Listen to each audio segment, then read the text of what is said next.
Good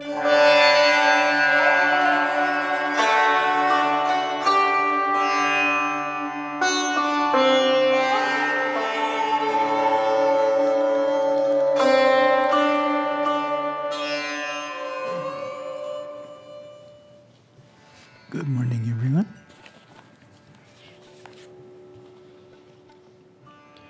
This morning we're continuing on Path to Shiva, lesson 47. We didn't finish it last time.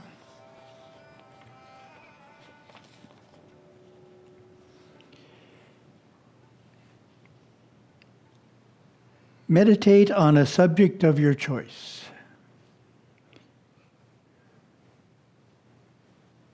Your meditation. With the body relaxed and the mind quieted, you are ready to focus on the day's meditation. It could be a problem you are working on, a decision you want to ponder, or something that interests you. But this isn't a time to think, that is, to logically move from one thought to another. Instead, you want to concentrate in a general way on the issue and wait for some new understanding to occur. So, instead of thinking, keep the mind quiet and wait for the next insight, which will come when your mind is open.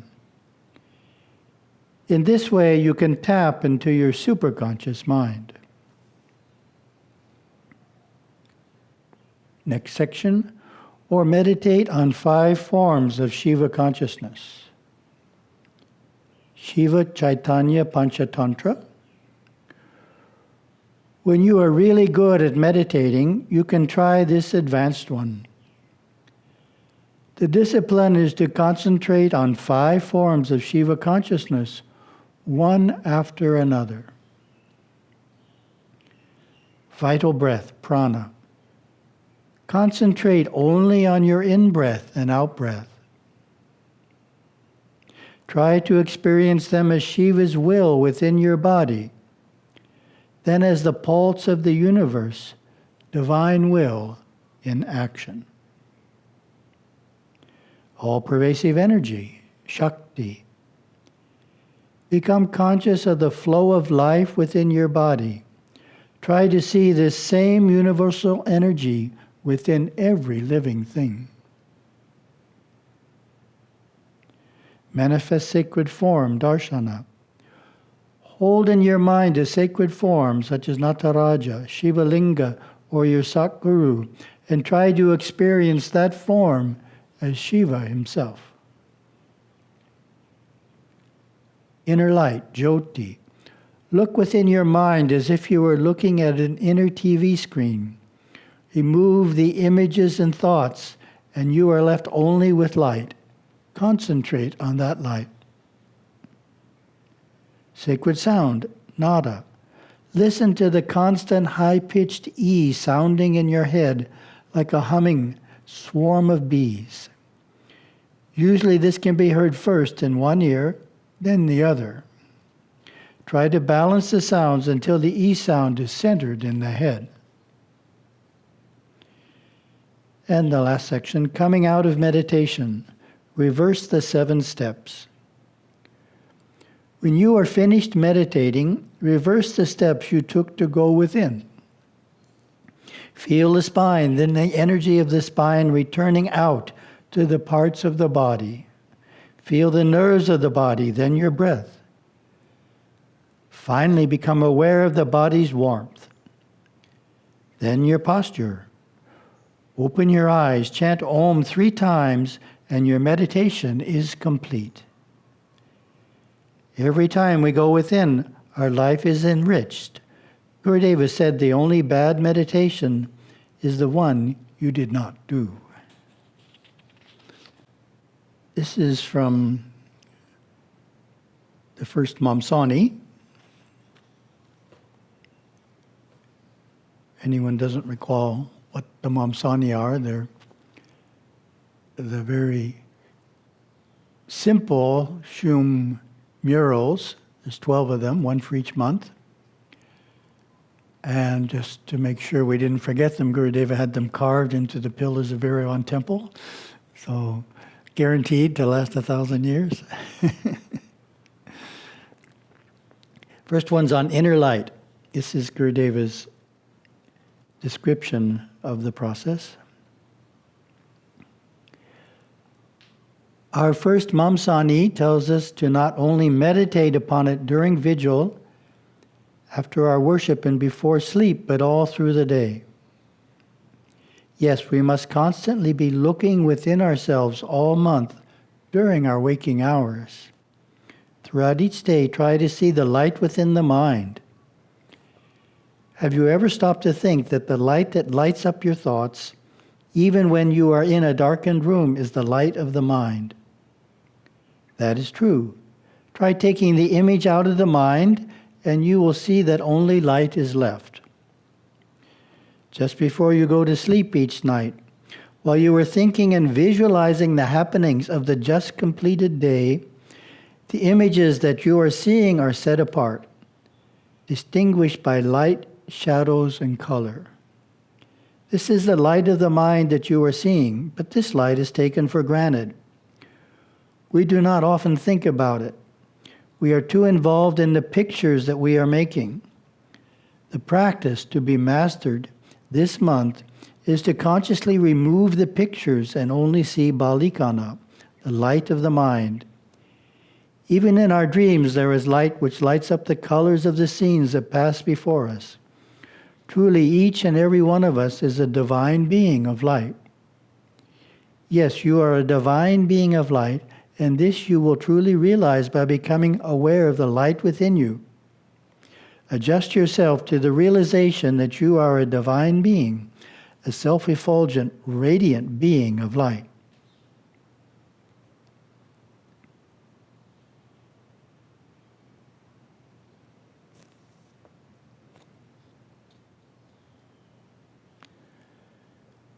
One of the advantages of the Shum language is that it gets very specific. In our Path to Shiva reading, it rendered inner light in Sanskrit as Jyoti.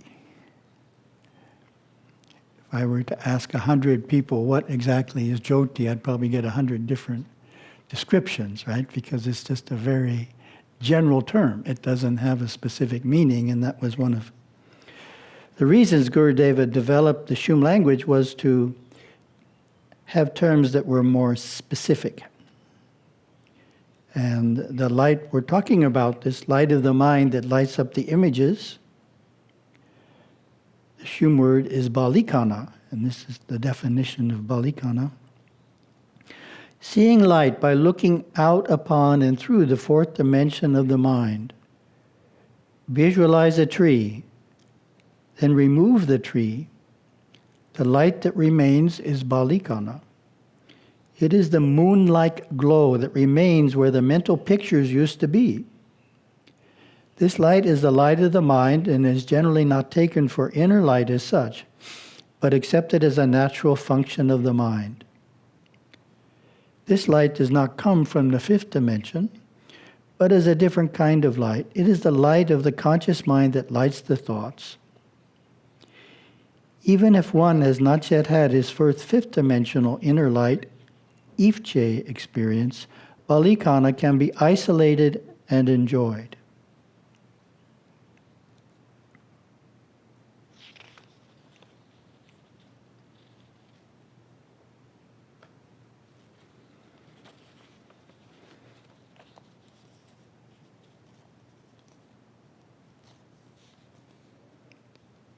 Then we have a deeper kind of inner light. It's called Ifche. Clear, brilliant inner light. Ifche is experienced in the fields of the fifth and sixth dimension. In the fifth dimension, it is experienced as a brilliant inner light within the head, bright and clear. In the sixth dimension, that light glows in every cell of the body, through the torso, the hands, legs, and feet. one can move into Ifche through Kalibasa once you have located Balikana, the slight moon-like glow within the head. It is easy to enter the state of Ifche provided that the area of Nimling, which is the images, has been moved out of entirely.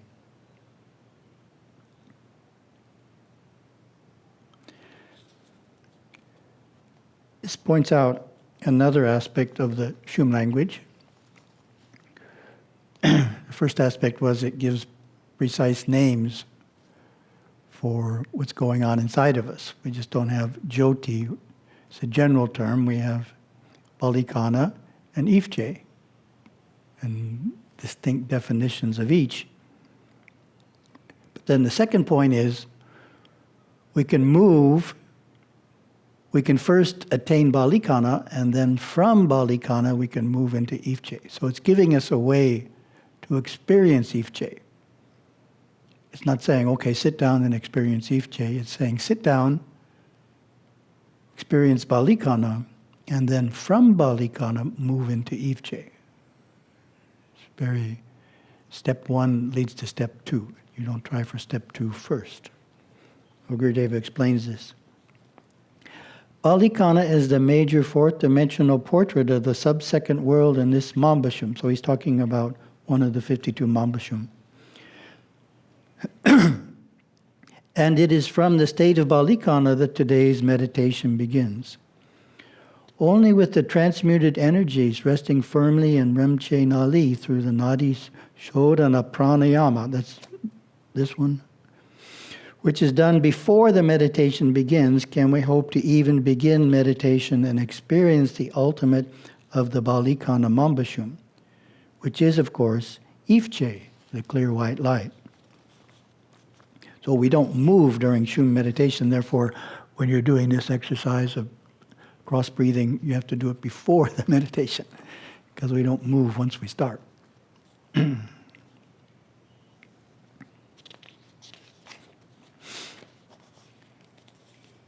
The power of Nikashum, once mastered, leads to a mental attitude where you deliberately cause yourself to feel that you are going to be successful at the time of your meditation.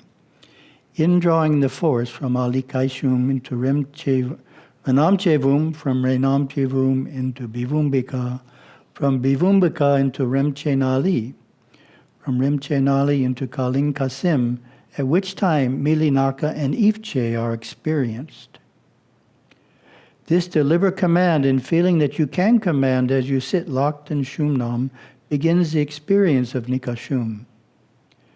Of course, I have previously described the Nadi Sodhana Pranayama, which is the process through which Nikashum can be fully accomplished. It is after Balikana has turned into its next clarity, Ifche, the clear white light of the third world, the sixth dimension of the mind, that Milinaka can persist with a quality of ease which allows steadiness of awareness strong enough and long enough so the next area in the Mambashum can be discovered.